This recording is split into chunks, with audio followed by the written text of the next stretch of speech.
You're listening to Opinions and Beer. I prefer mead.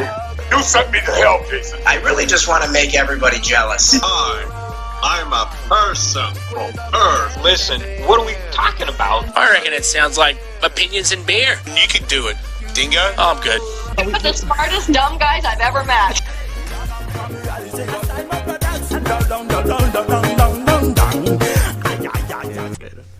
They're a Texas brewery. Oh, they're in Houston? Yeah, they're in Houston. I think they were near there. I think they were pretty close to where we interviewed Boba Flex. Oh, really? So they were kind of right down the road, or Yeah, they were like down the road. We could have went and seen them, but instead, hello, this is Opinions and Beer. We're your hosts, Adam, Eamon, and we've got Edray along for the ride with us. Yo. Hey, how you doing today? I'm sure you're doing, whatever.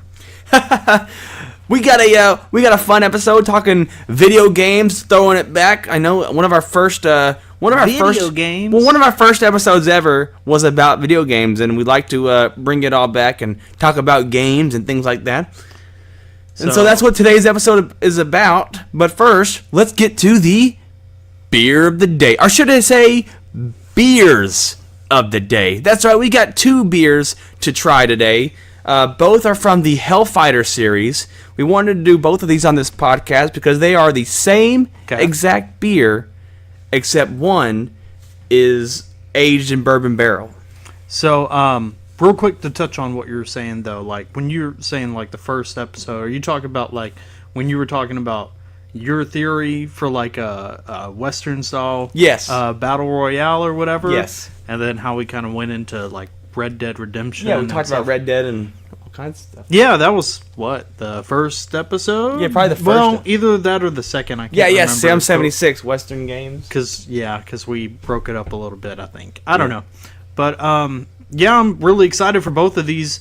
I think this is really cool because of the fact that it's, like you were telling me a second ago, it's two beers that are essentially crafted the same way. Oh, no, excuse me. They're two beers that are like the same exact contents, but they're crafted two separate ways. Exactly. And we're going to essentially base what the difference is between the two from that. So, I'm worried about the placebo effect, knowing that one is one, that it might be different, but fuck it, let's go. Yeah, so the first beer we're doing is the original Hellfighter. It is an Imperial Porter Ale brewed by the Karbachs Brewing Company. It is 11.8% in alcohol by volume. Woo! Did you say 11.8? Yeah, 11.8% in alcohol by volume. That's gonna be insane. That's both. They're both of these are the same alcohol content and everything. Just one is an Imperial Porter Ale, and that's what we're gonna try first. So you don't get flakes of the bourbon. Not in this one, the bourbon barrel. I'm just saying, like, so there's no additional alcohol content provided from that whatsoever. It's just a type of flavoring, essentially. Yes. This one has aromas of chocolate and coffee. They give way to a rich malty sweetness. Okay. Yeah. That's actually pretty cool. So, let me see real quick. Yes. Edray, if you were to drink a beer, do these sound good? Chocolate and Probably. coffee. Who knows? Yeah, chocolate and coffee beer. Baby. Malty sweetness. Yeah. Best enjoyed with hearty foods, decadent desserts, or the finest. Okay, not your backwoods shit cigars. The finest cigars. They want you to know that you need the finest cigars. Ready to drink now, this fine brew will also benefit from years of cellaring under proper conditions. Well, that's what the bourbon one says. Does the other one say the same thing? Does yes, it say it does. it's It does. It's also one of these bottles is a liar then.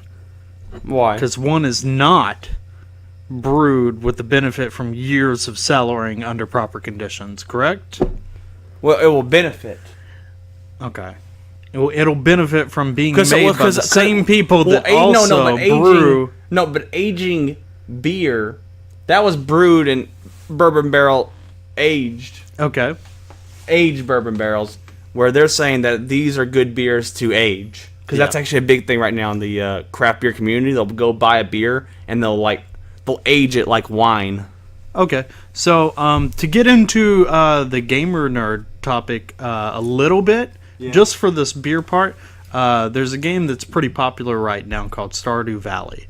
It's essentially like an independent person went and made it himself, and it's like Harvest Moon for Nintendo, except he made it all himself and kind of put his own spin on things. Yeah, it was available at GameStop for $20. I can't even get the game it's yet. even cheaper now. They have it on mobile, etc. I'm going to give a little shout out because it's a phenomenal game. As soon as I started playing it, it ate like a month of my life.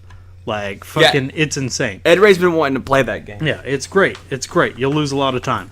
But the reason why I bring this up is one of the things that is accurate to life in that game is you can get barrels, and you can essentially put beers that you're crafting.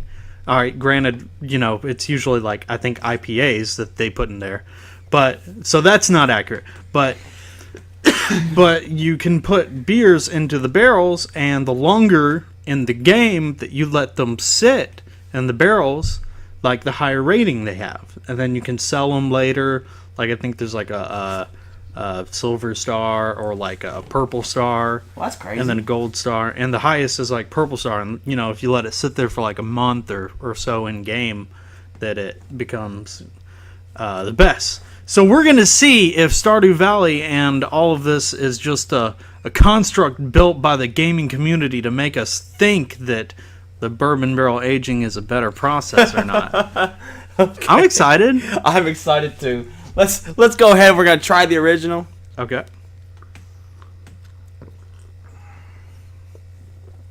Fuck. I don't know about you, but that immediately was a shot from... It's like, there's no way it's under 7. Like, as soon as I tasted it, I was like, holy shit, that is up there. Ladies and gentlemen, by the end of this podcast, Eamon is going to be shit-faced. No. Yeah, and it's 11.8%. 11.8%. Yeah, so if oh, dude. Hold on. I got to keep drinking this. This is really good. And I've drank in 9s and 10s that have had more alcohol taste in them than this. Yeah. There's definitely like a slight burn to this one. There's a little bit of burn, but definitely... Are you saying around the end? Yeah. Yeah. But you taste more of the... I'm getting more of the chocolate on this one than the coffee. Yeah, yeah. I'm not gonna lie, man. I think it's a really, really good mixture between the two. Like, I am getting coffee hints, but it's not something that's overpowering. And a lot of beers, we've tried a lot of coffee beers, so I think this is like key, dude. Is like, it's not an overpowering flavor. Yeah. But it's not so little that it's non-existent. So they did it. Like, they found the perfect mixture between fucking chocolate and coffee. And I'm tasting malty sweetness. I wish I had the finest of cigars. Thank you, Karbachs, because last time I reviewed one of your beers, I gave it a 1. Yeah, dude. Like, what? I mean, but that was more of a. I'm just not a fan of Bloody Marys, is what it boils down to. I've discovered. Oh, that was the fiery one? Yeah, I remember. I tried it off the air, and yeah, no, I would have at max given it like a 5. Yeah, and that was trying to be super open minded. But yeah, this one is good. This one's pretty good. So how should we do this? Should we chat about games and then open up the bourbon barrel mid-ep? Yeah, that's a great idea. Okay. So, I mean, I really want to... I don't know, dude. I can't honestly review this beer because most beers we taste, there's something that happens that immediately makes me be like, this is why this sucks. Like, I have that, and I don't have that with this beer. Like, this is... I think the lowest score I can give it is like a 9, dude. Like, this is really, really good.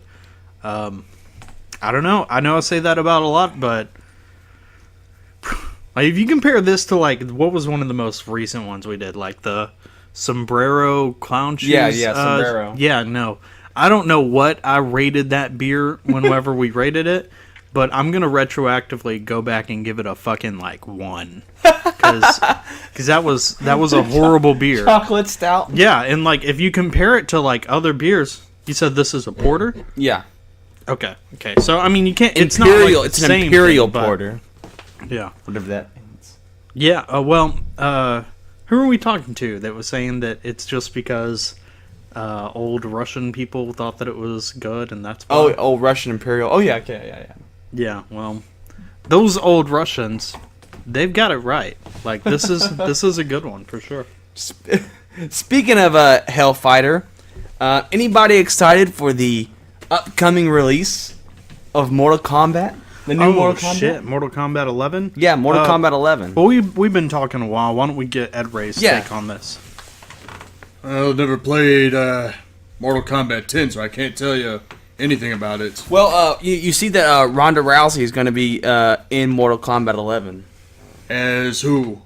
Sonya Blade. As Sonya Blade. Oh, that explains why she wore that outfit at a wrestling show at one point. Did she? She wore the Sonya Blade outfit? Yeah, she did. That's really cool cross promotion.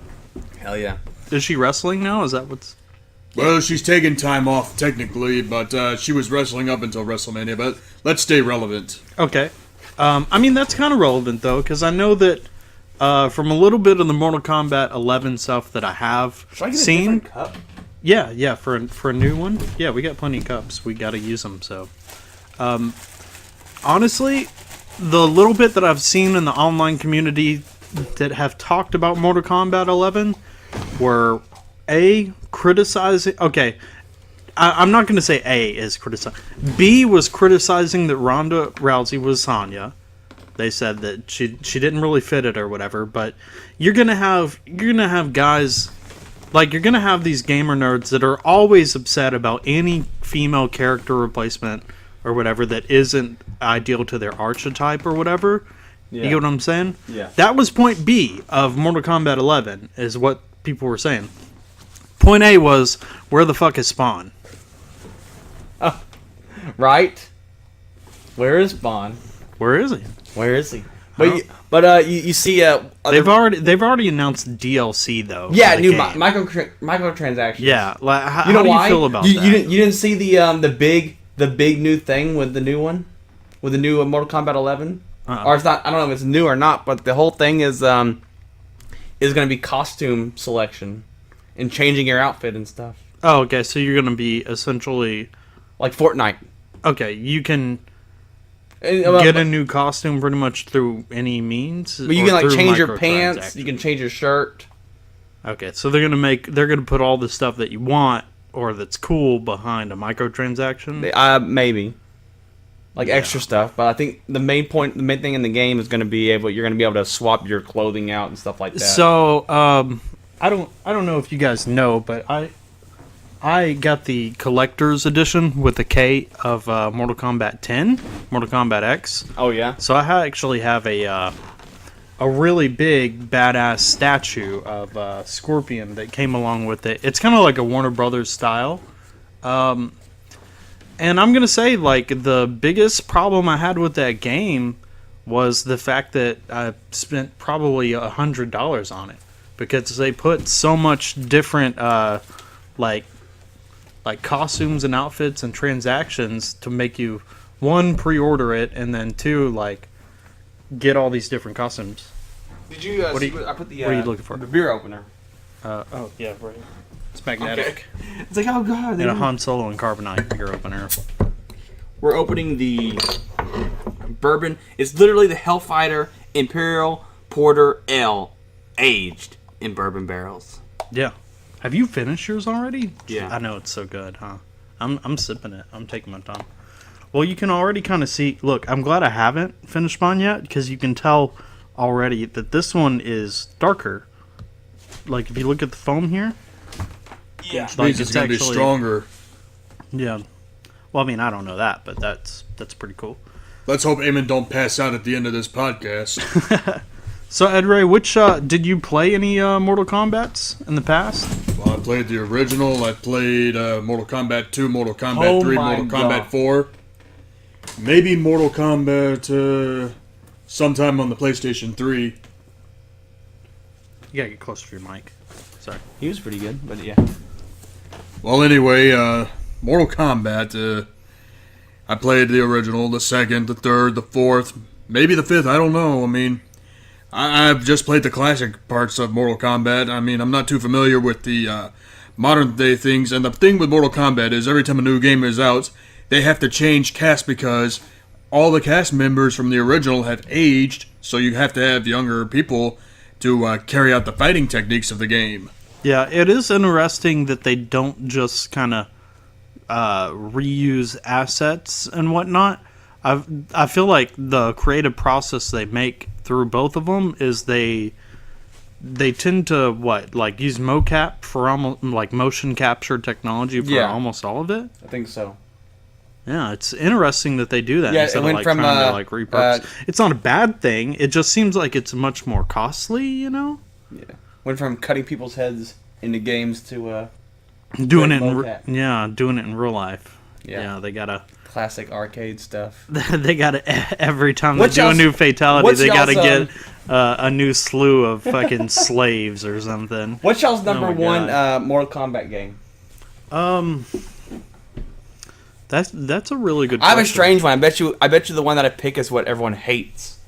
What are you gonna say? The one that everyone hates is either Deception or what was the one before Deception? It's gonna be one of those. Okay, because there was one where Shang Tsung and Quan Chi team up. Okay, I don't know anything about the storyline. Okay, I liked whichever game introduced the fact that you could have a sword and stab it through someone and they could bleed to death.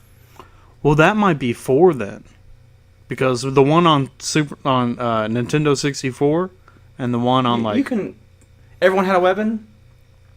Yeah. In 4? Mm-hmm. Yep. And Mortal Kombat 4 that was the first one that introduced weapons. You could jab somebody with it. Yeah. I'm telling you, man, it was groundbreaking. Maybe it was Armageddon. That was the one where Armageddon then. Well, that Mortal Kombat 4. Yeah. No. Here, I'm telling you. Mortal Kombat 4 had introduced the weapons, and then they also introduced different types of stage fatalities, like interactive ones. Okay. Like you could grab somebody and throw them into a fan on the side of the stage because it was 3D. That was the first one that was 3D. And if they fell into the fan, even if they only had one hit on them, it was an instant fatality. Yeah. So it was pretty cool that they did that. I think they kind of took some of that away though. I can't remember what the one between Deception and 4 was though. There was 4. No, Armageddon was the last one for the Xbox consoles. You know what I'm talking about? Yeah, the last generation. Was it on PlayStation? Well, it was probably on PlayStation 2 as well. They had 3 games. No, 4 games. I'm sorry, but 3 main Mortal Kombat entries in the timeline on that console. It was the one where they killed Liu Kang. They kill at the beginning of the game, the trailer is they kill Liu Kang, Shang Tsung and Quan Chi do. And then after that, in the next one, Deception.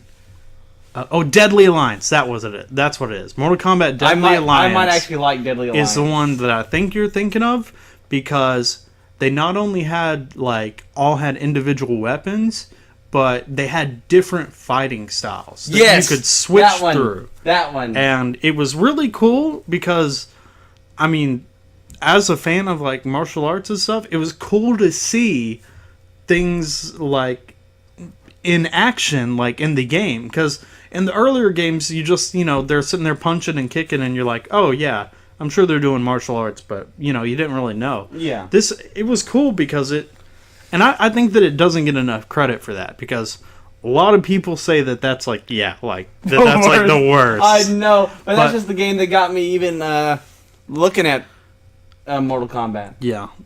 So they had those 2.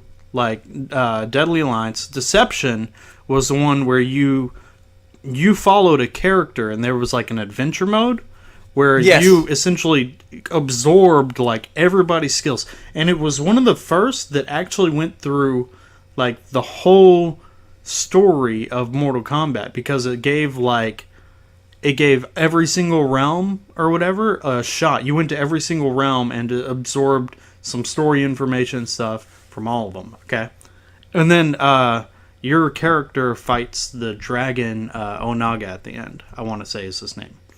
The next one, Armageddon, put in every fucking character that they had, and that one was cool. But their whole thing was that they were going to kill off all of the characters at the end of Armageddon.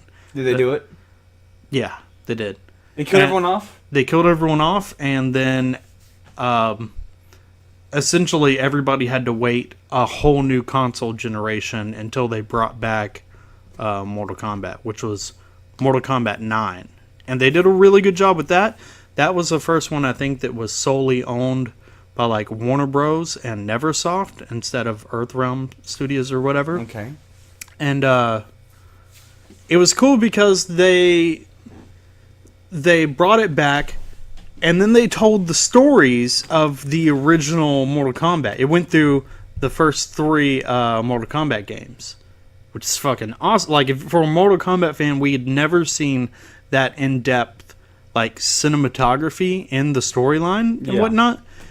Because, you know, the old ones, my favorite was 2, by the way. My favorite was Mortal Kombat 2, where you essentially just fought a list of fighters, and that was fucking it. Like, your story you got, like, at the end of the arcade mode, which I don't know if anyone has ever lived enough to have beaten an arcade mode Mortal Kombat, but like, we know, because we grew up like in that era, like in the 90s or whatever. The younger generations, they have no fucking clue that like you were essentially playing like Dark Souls in an arcade. It's like with a joystick and 3 to 6 buttons. But it was because these games they were developed to fucking eat quarters. And whew, it was intense, man. Like, but the difference between storylines is the reason why I brought that up. Yeah. Edray, did you ever beat Mortal Kombat 2 in the arcade? No, that was a pretty damn tough arcade game. It was tougher than the first Mortal Kombat. How far have you gotten on any Mortal Kombat arcade? I think Mortal Kombat 2, I got 2/3 the way finished. So if you wanted to beat those arcades, it was possible, but you would have to beat it in a super fucking cheesing manner. Like, you'd have to know the frame rate of where to jump and then do like an uppercut, like on like Shao Kahn or Goro. That's nuts. Yeah. Isn't that crazy? Yeah, man. I remember that luckily, like, we had that place, Mazio's that we would go to? Mazio's. Like, and they had Mortal Kombat set up along with a couple of other games. Mazio's? No, what was the pizza place with the arcade alley? Edray? Oh, it was Mazio's Pizza back in the 90s. You know, you had Pac-Man, Teenage Mutant Ninja Turtles, Mortal Kombat, Street Fighter, the list goes on. Didn't Peter Piper have arcade? Oh, they had some arcades. They also had skee-ball over there. Yeah, see, Mazio's literally just had an arcade room. Like, It wasn't like they were built around that system.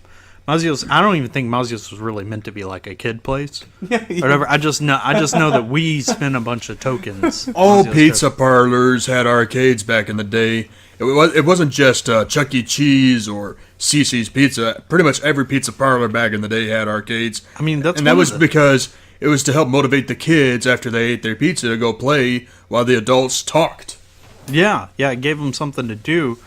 Now every arcade, it's a shame that we don't still have that. You know, like some places do kind of to an extent, but it's not as common of a conceptual idea than it used to be. That's what happens when technology evolves, you know. When console gaming get better in graphics and storylines, you don't really need the arcade. You gotta console and you got some games, you got online games that'll keep you from wanting to go to the arcades. I mean, that's a brilliant evolution from the gaming industry. Yeah. I mean, you're totally right.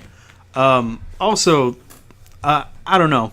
Parenting is different as well. I believe that, like, now if you leave your child in, like, a totally different room in a place where you go to eat, it may be frowned upon. Yeah, 100%. Like, can you think of, like, how many, like, weirdos are probably, would hang around arcades nowadays? Yeah. I don't know. I mean, I know they probably said that about most weirdos that were at the arcades back then. Look at that weirdo playing with little Alex. Yeah, exactly. There's no telling, but I don't know, man. I always thought that it was cool because it didn't matter the age of anyone that was playing. Like, if you knew what you were doing, like, you could beat the shit out of an adult, like in Mortal Kombat. Yeah. Like, it was really cool to have that atmosphere where, like, there would be like a line of people waiting to join in and sit there and fight each other. Especially if someone saw that someone was doing really good and like beating everybody else, everyone would be like, "Shit, I'll give that a shot. I'm gonna fight that guy right there. I'll take him out." And then, like, little do you know, like a little kid would come up and then beat him. Yeah, exactly. By like just doing a low kick or something. Low kick has been the OP. It's been the great equalizer of video games.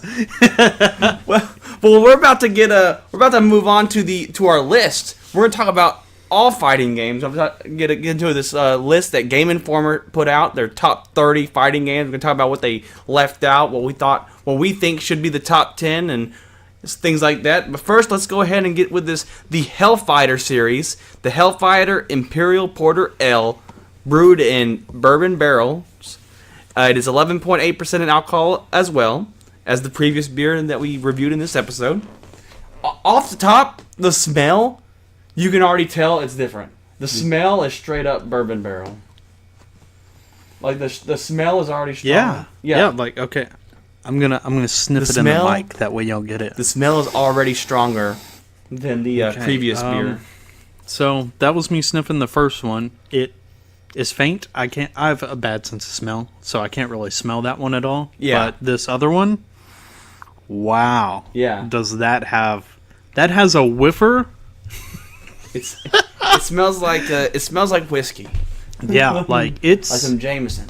I don't know though. It smells pleasant. Yeah. Like, how many beers do you taste or smell that like don't smell like they're like, slightly rotten or something? Like, this smells like I could pour it on my fucking floor and just let it soak in the wood. Like, that way it would just smell like this.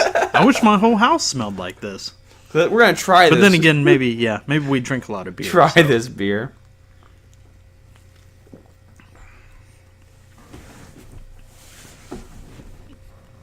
So, do you want to go first, or do you want me to? Because that is a very interesting concept. The fact that these two beers taste so different, but yet the only difference is that one was brewed in a barrel and one was... Okay. I'm going to have to say, I didn't think that this was going to happen because all of the beers that we've tasted in the past that were brewed in barrels tasted really good. Yeah. And if you don't get what I'm saying from this, I'm not gonna lie. Maybe some bourbon barrels just aren't what they're supposed to be, or some shit. Because that has absorbed so much of the bourbon flavor. Yes.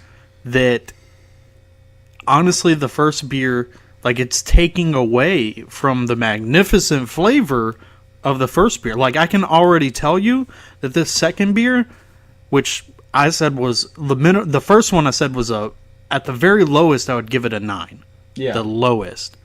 This one I can already tell that it's not higher than a 7. Like, in all honesty, and I think that that's just because. So do you think that just think about all the beers brewed in barrels, if they might actually taste way better had they not been brewed in that barrel? Or you think it's just maybe, I don't know. Well, give a little bit more of your opinion on the beer. Well, because obviously the first beer you get more of the coffee and chocolate notes. You get more of a beer palate. This one you get more of a like a liquor or licorice palate, and you're not getting the porter flavor that you feel like you should be getting. You're getting way more of a I guess more of a stouty flavor, and that's only because it's mostly stouts that are brewed in bourbon barrels, which is fine. The whole thing about porters though is that you're supposed to be able to taste the coffee notes. The porters are supposed to be brewed with coffee. Stouts are just dark ales. They're just extremely dark ales, and so it's okay for those to taste bourbony or any whatever because they're not supposed to have a distinct taste. Yeah, and because of that, it definitely the bourbon being so strong, definitely lowers the rating on the second beer than it does the. First Whoa, beer. I'm not gonna lie though, it just kind of hit me sitting here like I'm definitely already getting drunk from that. Like it's strong. That's yeah, like I pretty much agree with what you said wholly.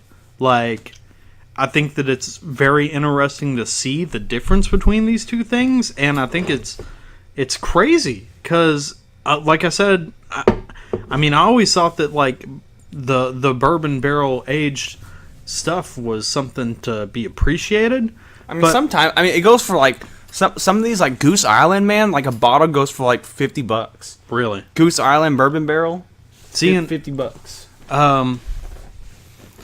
I think it's an interesting concept because when we're kind of going back to two different things we talked about whenever we first started doing this, like the first episode that we did this podcast, and that we were talking about some of the trends that were going on in like the whole craft beer community.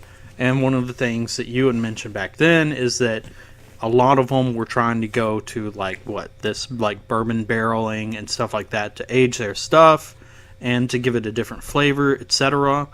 And I'm glad that we're able to have our opinions in this conversation because, like, I agree with what you said. I really think that some of the beers that they're putting into the barrel to try and, give it that extra oomph may just be better by themselves. Like, exactly.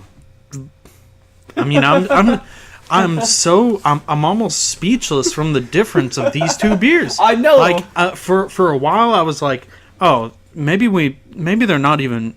We may not even be able to decipher between the two. Like that was my thought. But it's like, different. Whoa, they are way different, and that's just because one was put into a barrel. I guess. So what is the bourbon barrel theory? Like, is it barrels that they age bourbon in as well? No, yeah, that's the whole thing. It was basically. Or do they just soak these barrels? No. It's barrels that once made bourbon, and then they age the beer in those barrels. Yeah. I wonder if everybody is just trying bourbon barrels. Is there other beers like maybe try like the last one wasn't Abyss wasn't bourbon barrel. What was that? It was like cherry barrel or whatever. Well, the cherry bark barrel. Cherry bark. Yeah. Which that one was decent. That was good. Yeah, I was about to say I can't remember how much I liked it. I know I liked the Abyss though. I liked it. That was probably my fourth. That's probably my number 4. So some people are getting creative. Yeah. Not just bourbon barrel. Do you want to give? I'll give it a 7. You'd say the bourbon barrel Hellfighter. You'd give a 7.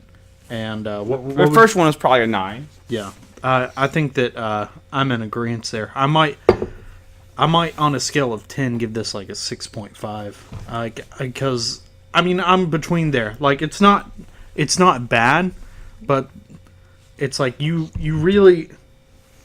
I don't know, man. Like if you want to taste a beer that tastes like bourbon, then you would give this a 10. Like because it is definitely picking that up, and a lot of times these barrel-aged beers don't pick up any of the nodes of whatever barrel they've been in. Yeah. But they were soaking these barrels. Like, soaked. Like, I'm getting a lot of it, so. So that's that. Moving on, obviously, we're moving on to the. Yeah, I'd say it's one overaged barrel out of a misconception. We're gonna judge the list that we got here.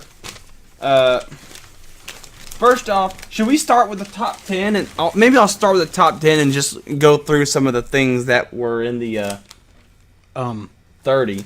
And Edray, we're gonna get some of your takes on it first. You know, and Edray, I believe that you actually have a top 10. So we're gonna how about this? We're gonna let Edray give his top 10, and then we'll compare what he said to this list by Game Informer. Well, real quick, Edray, can I ask you? I know this is a little off topic. Yeah. But I wanted to see, what do you think about like the difference between a beer being aged in bourbon barrels and one that's not? How do you view that as somebody that's kind of on the outside looking in? Well, it honestly depends on the quality. You want to elaborate or? Let's just move on. Okay, cool. Never mind. Axe that. Cut. Cut. Edray, so give me your your top 10, give me your top 10 if you can. Well, I don't have a top 10, but I have a top 5 in All mind. right, give me your top 5. Let's see, Virtua Fighter, Tekken. Okay, in order. So give me a start at 5 and go to 1. All right, number 5 is Tekken. Number 4 is Virtua Fighter. Number 3 is Samurai Showdown. Number 2 is Mortal Kombat. And, of course, number 1 is Street Fighter 2. What you think about his list? I only heard about 3 of them. I'm sorry. The beer's strong. Street Fighter 2 being at the top of your list, I wouldn't argue with that at all. At the time frame that it took place in, it definitely stood out. And standing out at that point in time, when Arcade Fighters was such a huge deal, I mean that it shows. I think it's a testament that that we're seeing fucking almost 30 years later now, it being like still sold at like $10 and people are still buying it in their game libraries. So Fact. I agree there. What would you say was your number 2? Mortal Kombat. The original Mortal Kombat or just in general Mortal Kombat? Well, I'm gonna say the original on a sense because it was the first very violent fighting game of the time. Yeah. It had blood, it had fatalities, and grant you that the gameplay was limited, the characters were interesting, and the gameplay was interesting. Yeah, it was really cool to see how other companies tried to replicate that system afterwards, because there were like somewhat violent like fighters at the time, but like seeing all the ones after Mortal Kombat gained success, like, is really cool. It was really cool to see all the different ones, and it's once again a testament to show how great of a game series that was. So what I want to do is I want to go through the top 5 from Game Informer, and we'll talk about those for a little bit, and then we'll travel down the list and talk about what they snubbed, what fighting game they snubbed, and what they should have included. What was the one from Final Fantasy characters? Not Dissidia, but the one that happened at the same time as Final Fantasy VII, the fighting Eargeese. That had Eargeese? Yeah, Eargeese, EHRGEIZ, Eargeese. It had Sephiroth, it had Cloud, I think it had Tifa, and a couple of. It was set up almost like a Tekken game, but also like a Fatal Fury from the original PlayStation, if you know what I'm talking about. Yeah. Where it was like a square room where your polygon but 3D character could run around, interact with stuff, and then fight each other. I guarantee that was snubbed. No, yeah, it probably was. So number 5 is Soul Calibur. Wait. So what is this? This is the entirety of. This is the entirety, but I'm going to start with the top 5. Okay. We're going to judge your top 5 based on Allie's top 5, essentially.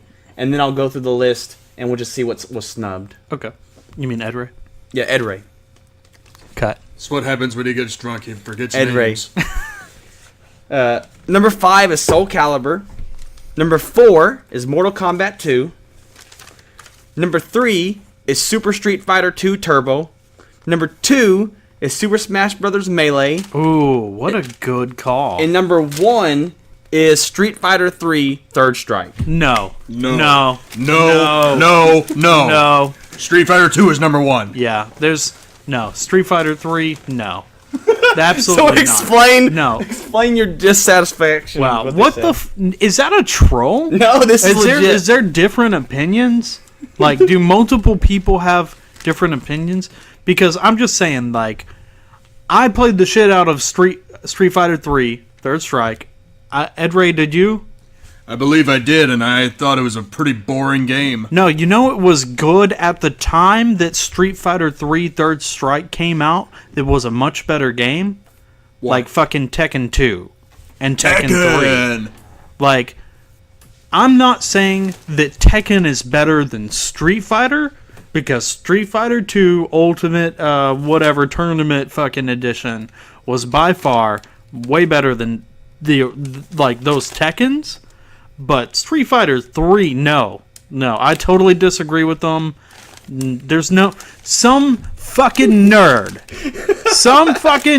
infiltrated this place and then was like, "Hey guys, I know that everybody has all these different opinions on game, but you know what game I really liked? Street Fighter 3. I really like Street Fighter 3 Third Strike." Okay, there's either two things. It's like somebody snuck it in, like they gave them their top 10 or whatever, and they're like, yeah, just work whatever in, just make it interesting, right? Yeah, really spice it up. And this guy was like, I'm gonna put my favorite game at the top of this list, and no one else is gonna have a say in it. Or somebody was super fucking toasted at work that day, super toasted, and then just kind of did a randomizer on the list. No. And all these do have like long ass paragraphs, but I'm gonna paraphrase. How do you improve on a worldwide phenomenon and genre breakthrough like Street Fighter 2? By implementing techniques the genre had birthed since the monstrous game. What? Pitch perfect pacing, parrying, the ability to parry, jaw-dropping animations, a soundtrack borrowed from a wealth of genres. Borrowed. So then, not even an original soundtrack. No. What the fuck is this person thinking? Like, look, I don't mean to shit on this person's opinion, but like, for real, like in my list, I think that would be at maybe number 50. Okay, like number 1, no way. Boo! Street Fighter 2 better. Now, Street Fighter 2. Technically, Street Fighter 2 is not even on the top 5. It was Super Street Fighter. Yeah. Super Street Fighter 2 Turbo. Made it number 3. Well, as much as I like that game, it pales in comparison to Street Fighter 2. Yeah, I mean, and I know this is probably an unpopular opinion, but I kind of agree with you. For like what they did with the Turbo is whatever. They made the button inputs happen faster. They made the characters move faster. And so that way you can do more input commands and stuff at a higher speed. So whenever it came to these tournaments, because Street Fighter 2 was so good that they started doing tournaments. Take that in. Street Fighter 2 was so good. They started doing tournaments over it. And then they did have to upgrade Street Fighter 2 in order to process all these nerds slamming on buttons at the same time, okay? And I totally agree that it is an improvement on it, but I don't think that Street Fighter 2 Ultra Turbo Tournament Edition is honestly better. Like, it does have more characters, it did expand upon it, but if Street Fighter 2 Ultimate Edition or whatever was say if that was thrown out into the mix before Street Fighter 2, I don't think it would have done as well. I think that people wouldn't have gotten it. You know, I think there would have been too many options for characters. I think that the original Street Fighter 2 was really able to sell interactive gameplay like that. It got people buzzed about it. Exactly. I mean, what do you think about that? Like, I did. You know, I bought the that Street Fighter set where it's like every Street Fighter game. Okay. And yeah, I think third Street Fighter 3 Third Strike is probably the least picked of the of those games. And we've played. I've sat there and played all of them, and I think that one's not that good. Is it because we're not professional gamers enough to play Street Fighter 3 Third Strike I mean, is that what this is going off of? Like competitive gameplay? And this is a recent list. I mean, they may have like something when it comes to competitive gameplay, but isn't there like a in terms of fun? Like, no. Was Third Strike the last arcade game for Street Fighter? No, because they retroactively, or not retroactively, but like even with the new consoles and stuff, like they're releasing arcades. We just don't see them around here. Okay. Like there's a Street Fighter 5 arcade that's out there. Oh, that's cool. There's a Street Fighter 4 arcade that's out there. It's cool because you can see like they'll like have like a PlayStation or an Xbox just like lit up underneath, and they're just running it off of that. So I mean, it's that with the joystick controllers essentially locked onto it. Man, that fucking pissed us off. I'm sorry. Yeah, I'm gonna say this though: Street Fighter 3 is worse than the original Street Fighter. I mean, as bad as the original Street Fighter was, there was potential in that series, and that was why Capcom took a chance with Street Fighter 2. And Street Fighter is literally just two people. Was it? Is that what? I forget about that. Like the first Street Fighter was like barely any good. It's like two characters. I think. Oh, wait, is it two characters? Yeah, Ryu and Ken, and of course the boss is Sagat. So that's something right there. Well, and Sagat is a pain in the neck in that game. Yeah, I can imagine. And all you have is like two moves, right? It's like punch and dodge. And Hadouken every once in a while, yeah. Hey, so what's better, Edray? Is Street Fighter 3 Third Strike or Street Fighter 2077? Do you know what that is? Not aware, but I'm going to assume the latter. Okay, so Street Fighter 2077 is a game that they made that was an offshoot. It was back in the time frame where they could take these games like Zelda or whatever and then make a totally separate game but kind of using the same characters. Yeah. Okay, so in this game it's much more in the future, and it's a side scroller where you're playing as Ken and like this, I'm pretty sure like this space robot armor where he's going around and he's shooting everybody with guns and stuff. It's essentially just a side scroller, but they used Ken and said that it was in the Street Fighter world. It's not. It's obviously not. But I mean, like, yeah, I'm not gonna lie. Like, I don't mean to shit on Street Fighter 3 that bad because it really is a good game. But it's just nowhere near, like, it's nowhere near the top 10. Much to say, like, number 1. That's, like, no way in hell. So let's go ahead and let's talk about this list. I'm gonna go through and I'm gonna name some of this stuff. Maybe we can make some comments here and there, and we'll see what's snubbed. Number 6, we have Marvel vs. Capcom 2: New Age of Heroes, which should be fucking number 1. That should be, number one. Marvel vs. Capcom 2 should be number 1. That's my opinion, but I guarantee almost every person listening that has played that game will say the same fucking thing. Have you played that? We may not even have the Marvel Cinematic Universe had it not been for Marvel vs. Capcom. Well, I'm nerd. Did you play Marvel vs. Capcom? I played the first. I don't know if I played the second, but I say the first was pretty entertaining. Yeah, the second one had close to 100 characters. Wow, that's pretty cool. Yeah, when you fought with teams of 3, and you could link combos with the characters. That's legit.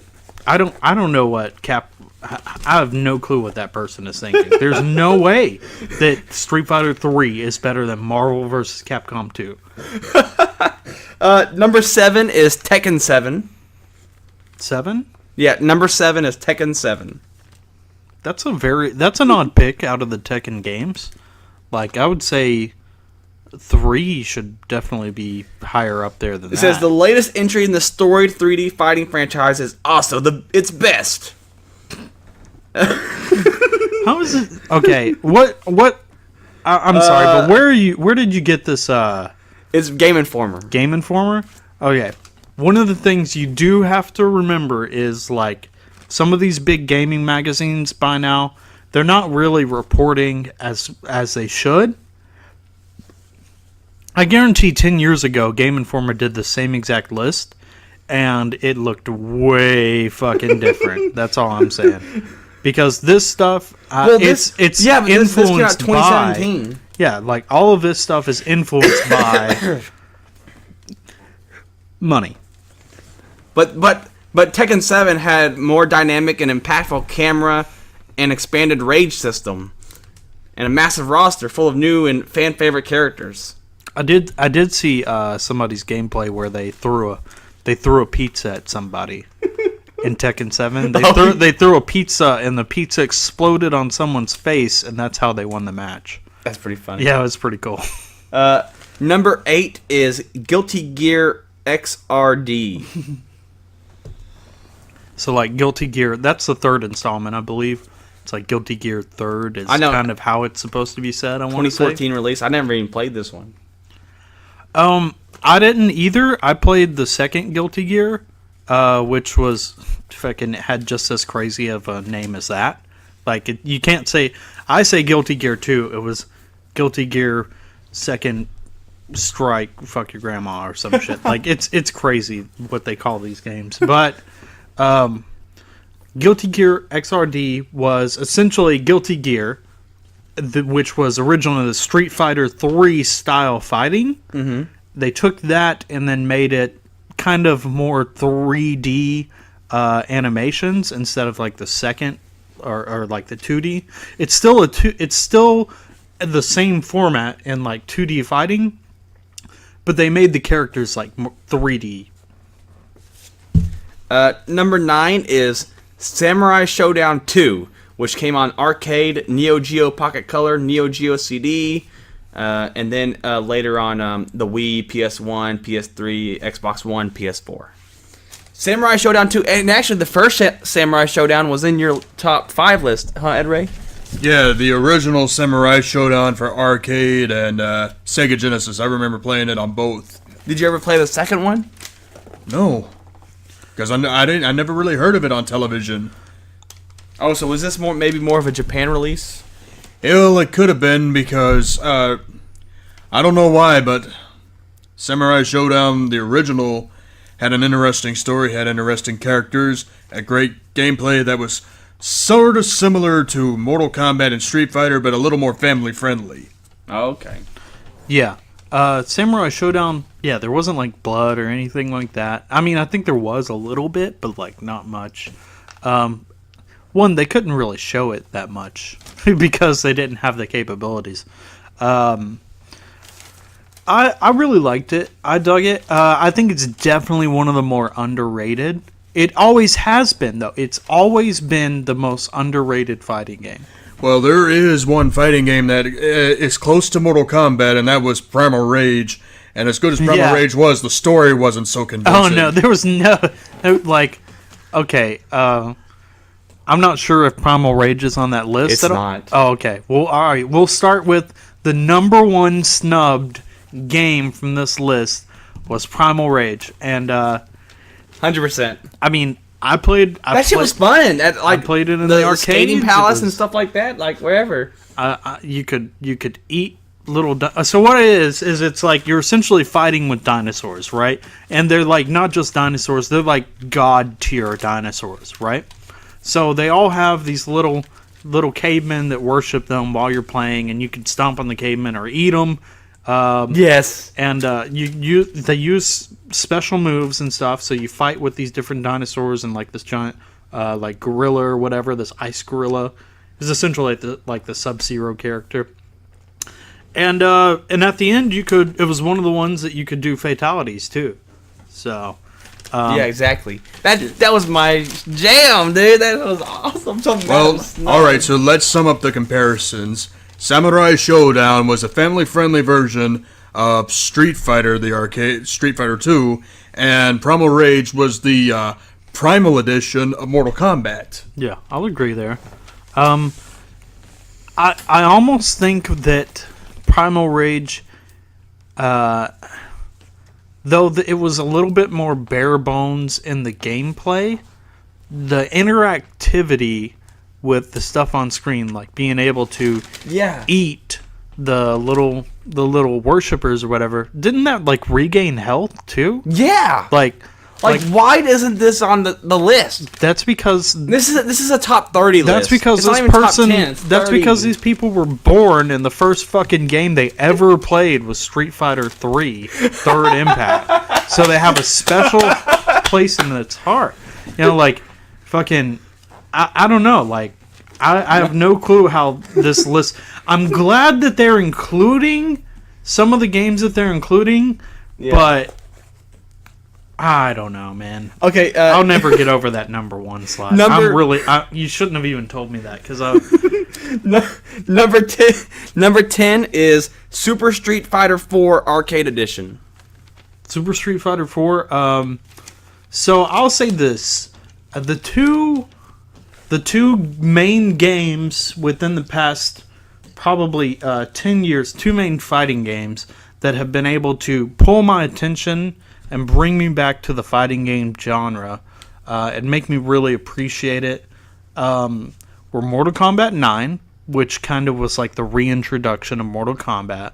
I think it was just titled Mortal Kombat, by the way, for like PlayStation 3 or... Yeah. And Street Fighter 4. And then like all the upgrades for Street Fighter 4, which I think that's talking about. So I honestly agree with that list because I didn't spend as much time with Mortal Kombat 9 as I did with Street Fighter 4, but like I would go down to this. There was this place down the road from where I live that had this little. It was like this gaming center or whatever, where they had these different games that you could play and do trials with. Yeah. And then if you liked the games, you could buy them or whatever. Well. They had so many people when Street Fighter 4 came out. So many people were just fighting each other on Street Fighter 4, like in their demo thing, that they just started being like, "Hey, maybe we'll just hold tournaments here for Street Fighter 4." So they started doing that because like it caught on so well, and I can't say that for like a lot of the other fighting games that have come out. Yeah, I mean, I do remember when Street Fighter 4 was pretty big. 2010 came out in 20.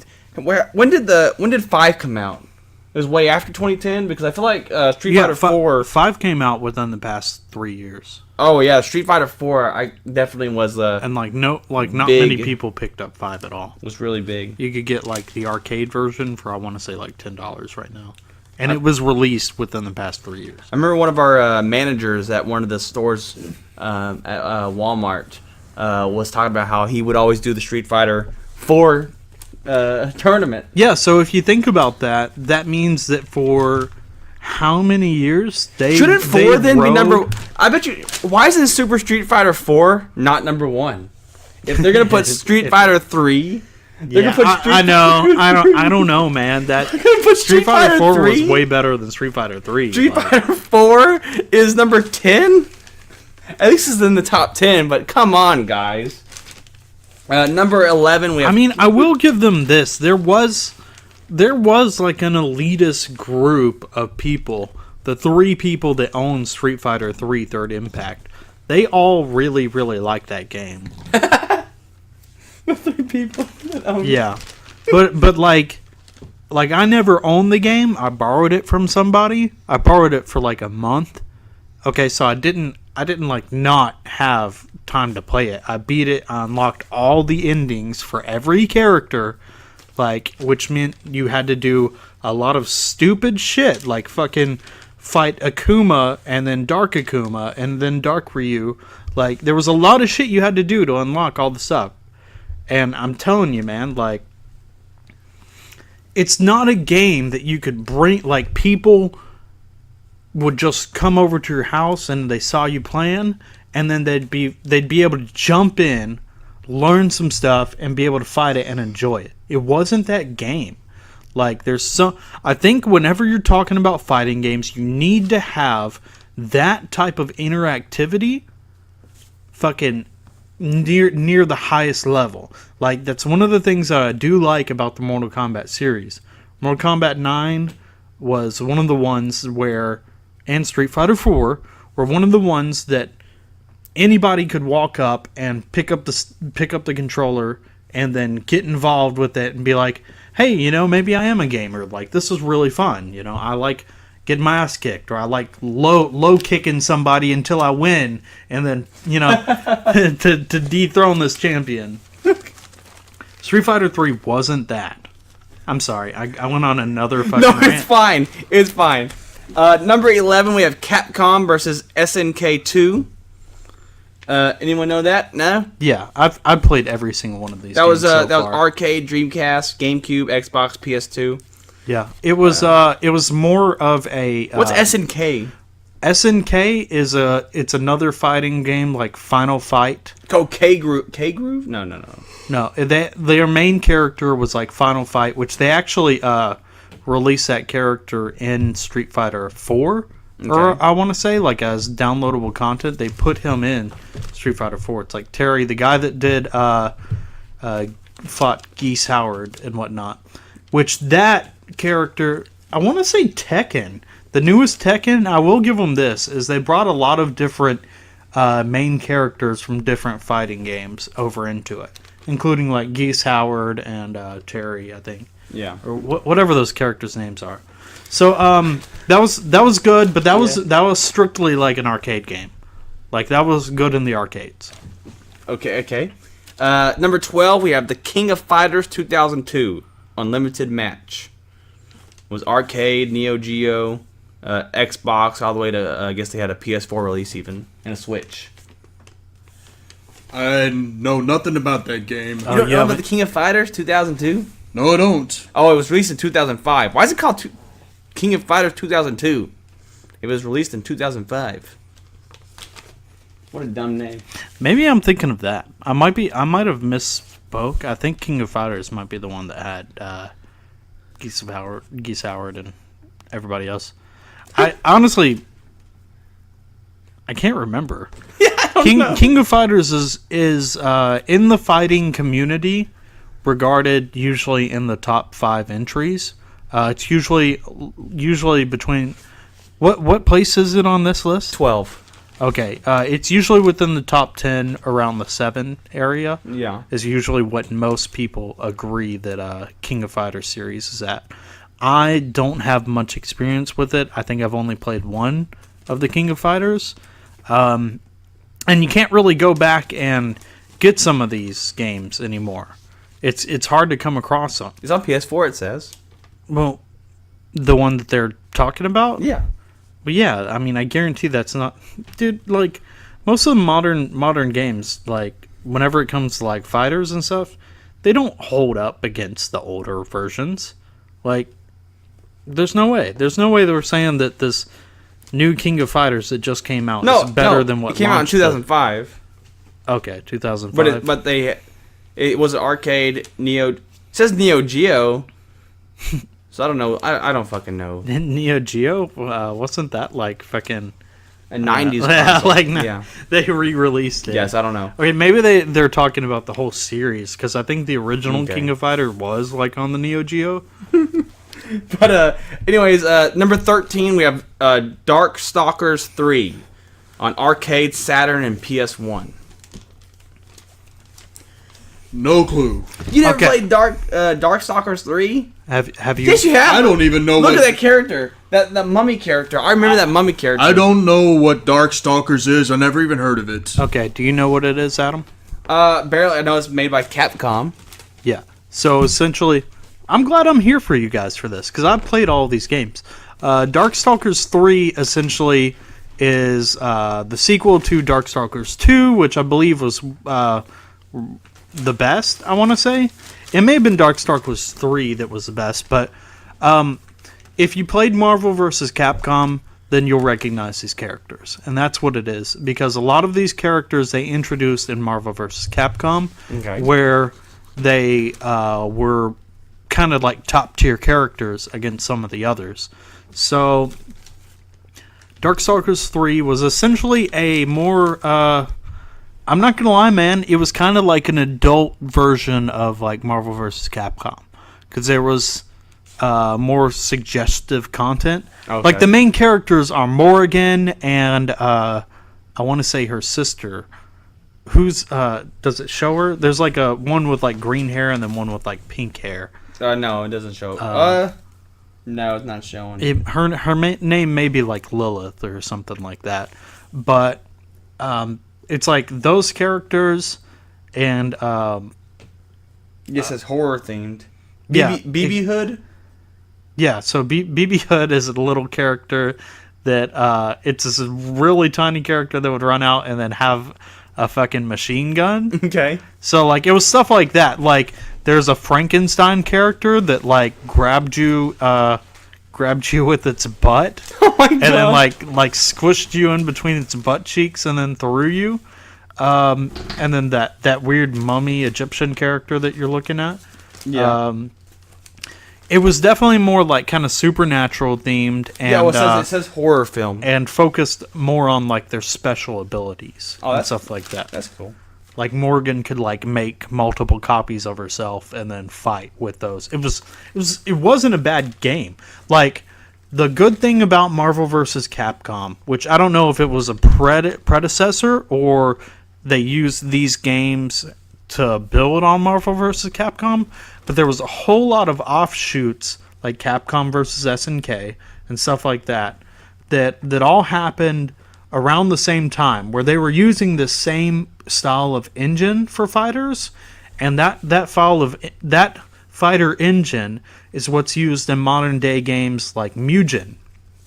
If you are listening to this podcast and you know anything about fighting games, like Mugen is where they take all these fighters, and the internet community essentially made their own game where they took all the fighters. They took like Carnage and fucking Superman or Dwayne, the dancing kid from that one video, and they put them all in this one fighter where they can fight them together. And they use that type of engine like from Marvel vs. Capcom at that time. So You're going to see a lot of games that are kind of similar. They probably shouldn't be as high as they are, but because they're all kind of stealing the same formula, right?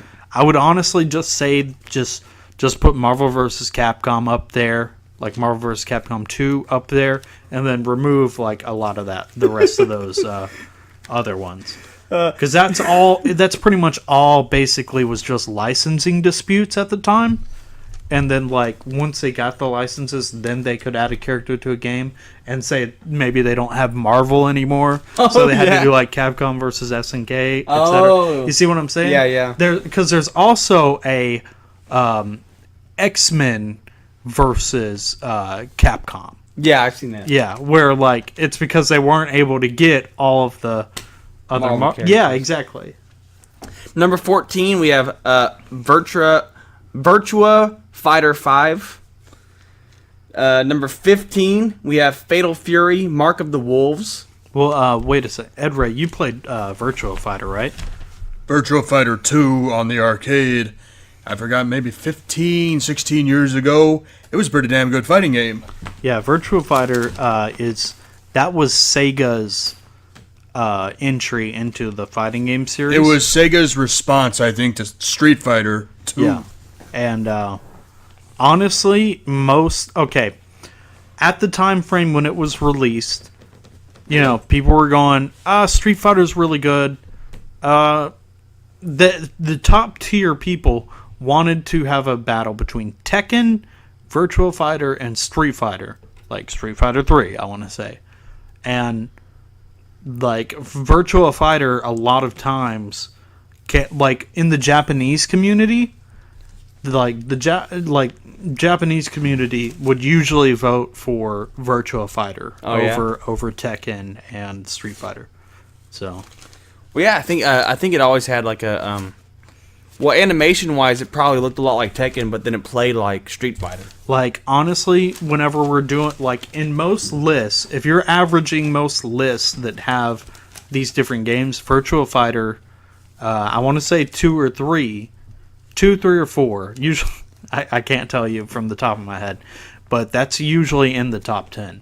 So, the fact that they have it way down here is, and it's a modern one or whatever, is just kind of, like, literally, it came out. This Game Informer came out this month, 2019. This month.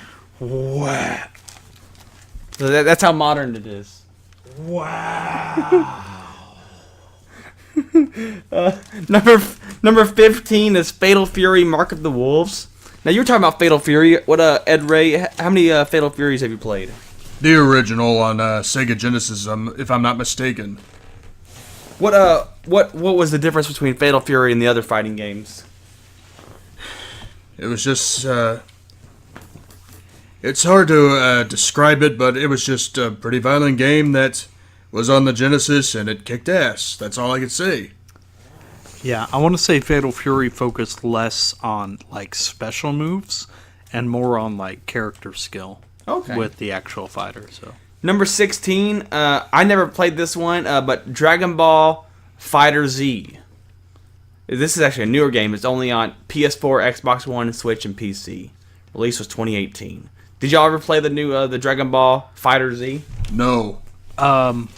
I haven't played Dragon Ball Fighter Z. I know a lot of people that have played it. Supposedly, it's almost the same style as, like, Budokai. If you played those. And it's regarded pretty highly because I think it includes, like, a whole lot of characters. Like, I want to say, like, all of them. So if you can imagine, and if you're a Dragon Ball fan, that's definitely a badass game. And if it's set up like Budokai, then yeah, because Budokai was, I don't know if y'all remember Budokai. But that was it was when it came out. That was a really good fighting game. Number 17, we have Super Smash Bros. Ultimate, released on the Switch. So they had Melee. Melee was the number 2, and then Ultimate is way down here. 17. So I'll tell you what Ultimate suffers from.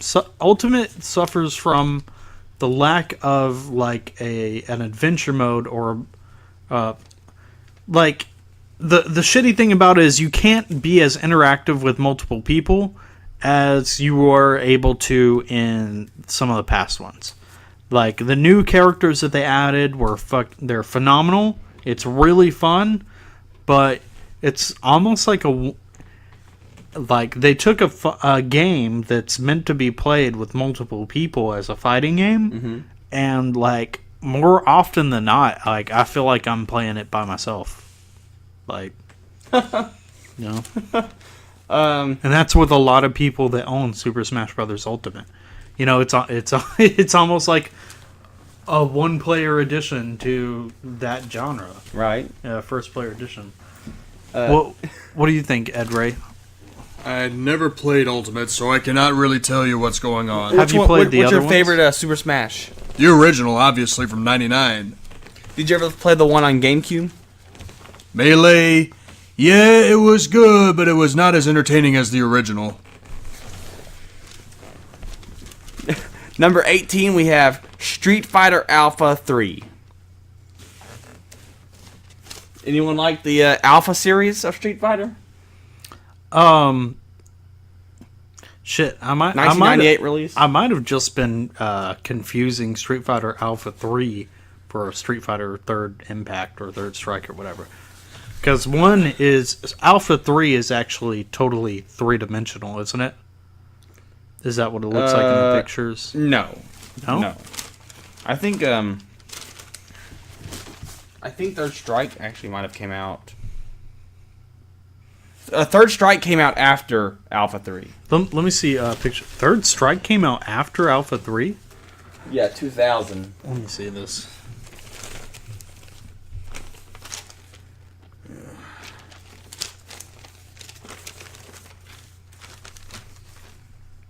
You looking at this? Okay. Yeah, they look way different, don't they? Yeah. You have it right now? Well, they don't look too terribly different. 1998 and then 2000. Okay, so this essentially Street Fighter 3 Third Strike was the was like the tournament, the super tournament edition of Street Fighter Alpha 3 or Street Fighter 3 Alpha. I thought Alpha was like the I thought the Alpha series was kind of like that weird Japanese version. We had like that Japanese animation. What was the Alpha series, Edray? I guess it was just a variation of what was going on with the Street Fighter series. That's true. I think we should just move on because I don't see a difference between 3 and Alpha 3. Yeah. Or like Third Strike and Alpha 3. Number 19, we have Ultimate Marvel vs. Capcom 3. Okay. I mean, I don't think that's a bad pick.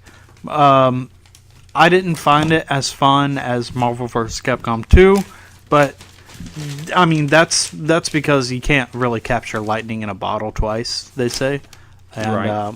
So it ultimately it wasn't going to be as good as Marvel 2, but Marvel vs. Capcom 2. But with the Ultimate Edition, they added more fighters that people wanted to play with, like Virgil from the Devil May Cry series. So it was more marketable. I'll leave it at that. Number 20, we have Mortal Kombat 10? Yeah. 5? 10? X? Yeah, Mortal Kombat 10. Yeah, Mortal Kombat X is it wasn't a bad game. 2015. Like I said, it actually was a good fighter, but I do feel like it was one of the problem with it was like you needed to know certain combos. And you couldn't. I had people come over and like if I challenged them to Mortal Kombat, it wasn't like the old ones where you can just pick it up and then they might be able to uppercut and stuff like that me to death. Like it's like no, if you know the combos, like everyone, like no one can do anything. Like I that's why I don't understand why they're focusing so much on this, because whenever you get to the top tier fighting tactics of some of these games, it's like it's not fun anymore. It's more people being way too serious about it. Yeah. And like they're looking at individual frames and being able to juggle and whatnot. And if you like, I could juggle someone for like 9/10 of a match. If I found one opening, you could sit there and juggle them and do like 90% of their health bar. Jesus. And then, like, if they fucked up again for a split second, you could do the same thing. And, you know, it's cool in the sense that, like, if you're a good enough player, you can do that. But it's what I was preaching earlier, like, interactivity with other people. You're not going to bring as many people into your game if you don't focus on the right things. And that's why I feel like Mortal Kombat 10 died off pretty fast. Like, there was a lot of hype, kind of like how they're hyping up Mortal Kombat 11 right now. But within a month of playing Mortal Kombat 10, I found it really hard to get other people to play Mortal Kombat 10. Right. So, that's it. Number 21. What we can do for this episode though, which will be cool, is I'll go bring out my Scorpion statue. Yeah. And you can take that next to the Hellfighter. Okay. It's gonna be really That'd cool. be awesome. Yeah. Number 21, we have Soul Calibur 6. I think I only played Soul Calibur 4. That's the one Yoda or the Jedi's. Or do they all have Jedi's now? Okay, no, they don't all have Jedis. That's Soul Calibur 4. Edray, which Soul Caliburs have you played? Because I know you had a Dreamcast, right? So but I never bound played it. the Soul Calibur series. Moving on. Really? Okay. So Soul Calibur originated on the Dreamcast. The first one did. Soul Calibur 2 expanded to Nintendo, Xbox, and PlayStation. When they did, they started adding new characters and console. Like, this was one of the very first instances of console exclusivity, where Soul Calibur 2, like, for Nintendo, your character that you got was Link for Soul Calibur. That was really cool. For PlayStation, I believe you got Heihachi, the Tekken fighter. Yeah. And then for Xbox, you got Spawn, which was fucking super cool. But from there, the next one that was released, Street Fighter 3, they started doing kind of like that, like exclusive characters for the games. I'm not gonna lie, I can't remember which ones they brought in for Street Fighter or Soul Calibur 3. Yeah. What they did bring in was new characters to the series, and they made it to where you could create your own fighter, etc. Soul Calibur 4. No, that's Soul Calibur 6. Yeah. Okay. Soul Calibur 4. I'm just gonna go through all of them real quick. Okay. That way, if they come on the list, Soul Calibur 4 was the one that had Yoda and Darth Vader, and I think that if you pre-ordered it, maybe you got the Apprentice. That's Is that what it was? was. Like Star Wars Force. So it was Force 4 that I Unleashed played. guy. Yeah, and I think you could get both the light and dark version of him, which Yeah. was a cool concept. Granted, here's the thing: is every Soul Calibur fan at that point in time, whenever like they introduced Star Wars characters, like everyone was like, "What? What? That doesn't make sense. Why?" But at the same time, everyone was like, "Fuck it, that's so cool." I know it doesn't make any sense in this game genre, but like being able to whip around as Yoda was so fun, you know, or Darth Vader was just so cool. 5, they introduced Ezio Auditore from the Assassin's Creed franchise was their kind of calling card, and 6 was Geralt of Rivia from the Witcher series.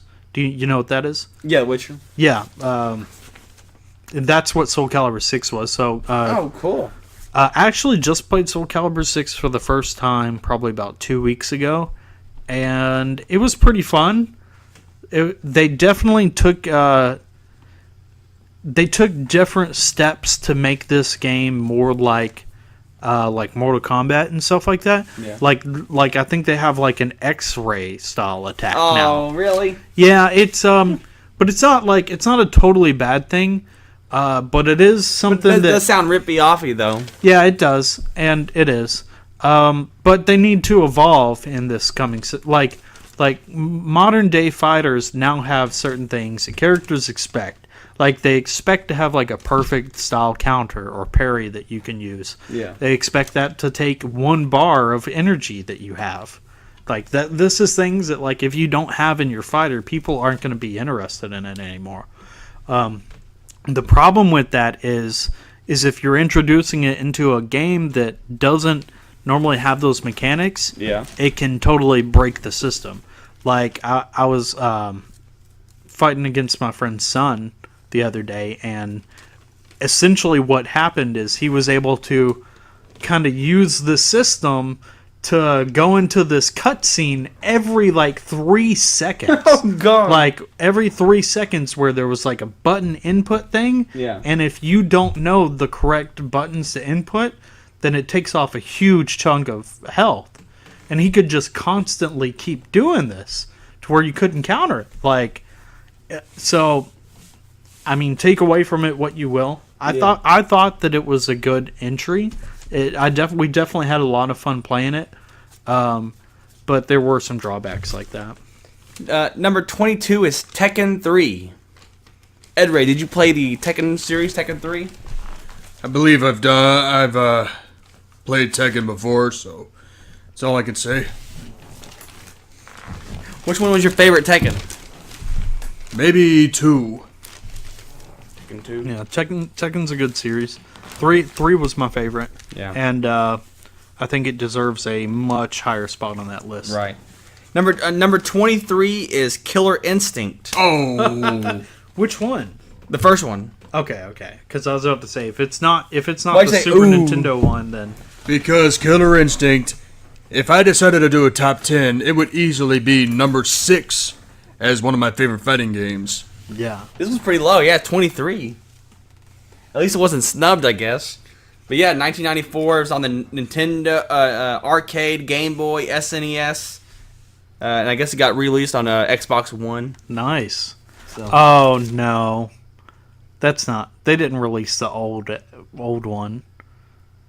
Oh, no? No, that's weird that they say that it was released again for Xbox One. That's not the case. Oh. No, they made the new one and released that on Xbox One, and then just said that it's a remake. Oh. Like, weird. yeah, no, it's definitely not the same game. But yeah, me, Edray, and Gino, we all spent a whole lot of time beating the shit out of each other when we were younger. Killer Instinct. Instinct. This one. It was really cool. It's the originator of like the Ultra Combo, Combo Breaker. So you remember that a lot, Edray? Oh yeah, the fact that it's number 23 on that stupid list is an injustice. Yeah, I'll agree there. Is the first Killer Instinct the best, or is there others that are better? There's only 2, I Okay. think. There's Killer Instinct and then the. So is the first one better than the remake. second one? Of course, the first one is better. Okay. Yeah. I do need to acknowledge that Xbox did go out of their way to try and bring in new characters to the series to make it cool. Like they brought in like fucking the Battletoads, like and other characters. Like, so it wasn't a bad idea. It just didn't translate very well. The original may not hold up as well to its contemporaries, but its impact is undeniable. Well, I mean, you gotta think of it this way. Like, we grew up in a technology system. Rare made it? Yeah, So that's GoldenEye made it. yeah. We grew up in a system where like we experienced these as they were state of the art. Yeah. Okay, and so the people that are growing up now and Killer Instinct, the new one is like state of the art to them, and they haven't played these old ones. They can't really go back and play those and enjoy them as well as we did whenever we had them. So, I mean, I will give them some of their theory on some of this, but So what I'm gonna do? I'm gonna go ahead. I'm gonna kind of read through this list a little bit faster, okay. and I'm gonna read through what we have. Maybe talk about the things you want to touch on a little bit more. Cool. And then we'll say what's been snubbed, and we'll conclude. 24, Skullgirls. 25, Bushido Blade. Bushido Blade. Bushido Blade. Numbers 26, The King of Fighters X1111. Number You already went through that part. Number 20, it's made. Number 27, Blaze Blue Central Fiction. Number 28. Okay, I can see it. Number 28, Dead or Alive 4. Number 29, Persona 4 Arena Ultimax. I think Dead or Alive should probably be higher up number on the 30, list. Injustice 2. Okay, what was snubbed, guys? Anything? I'm trying to think of. Did y'all play any of those games? Bushido Blade? Yeah, I never heard of it. Bushido Blade was like Samurai Showdown, except it was sword fighter, where it focused kind of on like realistic sword fighting. I want to say, I could be wrong. This is just kind of what I remember. Yeah. It was good. I think that it was also one of the underrated ones. I don't see it holding up over time. So. But yeah, I'm surprised Dead or Alive, only Dead or Alive 4 is on this list, and it's kind of low. It's 28 out of 30. I remember whenever. Yeah. I thought Dead or Alive was I thought Dead or Alive was a little bit more popular. I did too. It's because they don't see if they put Dead or Alive Beach Volleyball on here, it would be like number 1. And is the only Tekken game on here Tekken 3? Was that it? Did they? No, they. I want to say Tekken 7. They put up real. Oh high. yeah, Tekken 7 was 7. Yeah. So they have Tekken 7 and Tekken 3. I think 2 and 3 should be in the top 10. Probably both of them. If they just want to include 1, I'd say 3. Edray would say 2. That's just how it is. What are some of the other games that had multiple ones? Street Fighter had like 4 iterations. Street Fighter had 3. Is Street Fighter 2 even on this list? No. The original Street Fighter 2? No, they didn't even put it on there. They snubbed it. They did Super Street Fighter. They did both of the Street Fighter 3s. And that was it. They had Street Fighter had 3 things on here. And then Marvel. I know. Me and Edray are just fucking shaking our heads over and over. Killer Instinct was 23. It was low. I got it. And I don't know what Persona 4 is. That was on PS3 and 360. See, and I thought Persona 4 was like a fucking like RPG or whatever. I know Persona 5 is. Yeah. But I don't know. I've only just now been introduced to the series, so I can't comment on it. But yeah, so overall, what do you think about? I think the main thing that was snubbed was fucking the dinosaurs fighting each other. Primal Rage. Primal Rage. I feel like Primal Rage should have been somewhere on this list. Yeah. I'm not vastly aware of the other fighter games out there. There's a couple of Mortal Kombat clones that were really good in the 90s. The problem is I can't remember their name, so I can't tell you that they were snubbed. But there was one that appears on everybody's top 10 most gory finishers game. It's the one where they like drop the clown car on people and then fucking like the guy appears and fucking shoots them with the Tommy gun and stuff at the end. Yeah. So that game probably should have been at least on the list. But you can't remember the name of it. Yeah, I know. But I can't remember a lot of things, so. You remember that game, Edray, where you dropped a clown car on someone and shot him with a Tommy gun? No. Oh, okay. Where's Clay Fighter? Where's Clay Fighter 3D? It's nowhere.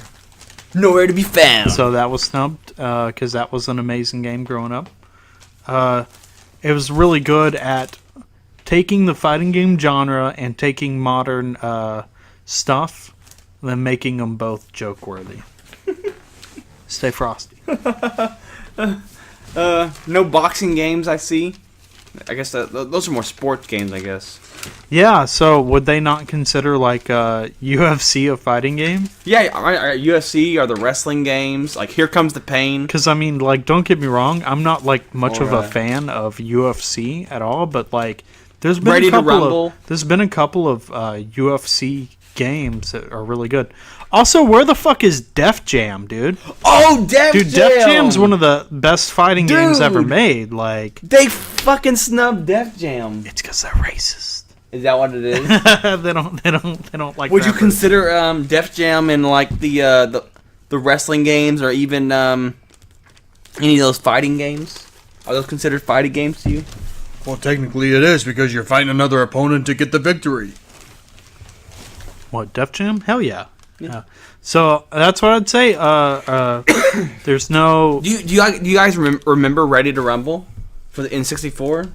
It was like very like it was like cartoonish boxing, but like had I don't know. It was like one of my funnest boxing games. Nothing. I remember the name. I remember us putting a lot of time into it. So is Super Punch Out or whatever, is Punch Out not considered a fighting game either? Are they only looking at like side by side fighting games? Because there's a lot that they missed out. Like there's a really awesome Gundam one that came out on the original PlayStation. that was fucking mind-blowingly good. But that also used kind of like what I was talking about earlier, like the Marvel vs. Capcom engine. It just said fighters, so I feel like all fighters should have been included, but it looks like it might only be. So, but like I said, I don't know anything about Persona 4 or some of these Blue Blaze. Well, Blaze Blue is very, very similar to Guilty Gear. Okay. If you played Guilty Gear, it's almost the same game, just different characters. Virtual Fighter Z, I bet you, is not as side by side. Because everyone says that everyone's saying that new game is very similar. Is very similar. Yeah. The new anime game is very similar to Dragon Ball Fighter Z. Really? And Dragon Ball Fighter Z. Are you talking about Jump Force? Yeah, Jump Force. They're saying Jump Force is a lot like Dragon Ball Fighter Z, and Dragon Ball Fighter Z is on this list. And I bet you they're fighting across the arena and stuff. It's not side by side. Where's Pokken Tournament? The snub in Pokken. Pokken Tournament? Yeah, like Pokemon Tekken. Oh, right. They did snub Pokemon. And that's kind of like set up the same way that Jump Force is, isn't it? Like, yes, yeah. Yeah, so they're being very fucking narrow-minded in the way that they view these fighter games. Like, they're not really considering. All they cared about was making Street Fighter 3 the number one. Yeah, the rest were dart throws. Yeah, it's like they took Street Fighter 3 and they were like, all right, what are the top 30 games that are kind of similar to this fighting style, but we're gonna say are worse. Like, that was the way that they built this chart. So, Edray, do you have a new appreciation for Street Fighter 3? No, I don't care about Street Fighter 3. Yeah, should we go home and all play Street Fighter 3? Well, Edray, I think you should probably go home and play Street Fighter 3. I don't think so. Street Fighter 2 is better. Edray, that's just your opinion. It's just your opinion, man. And that's fine. Because all we have here is our opinions and beer. Opinions and beer. Man.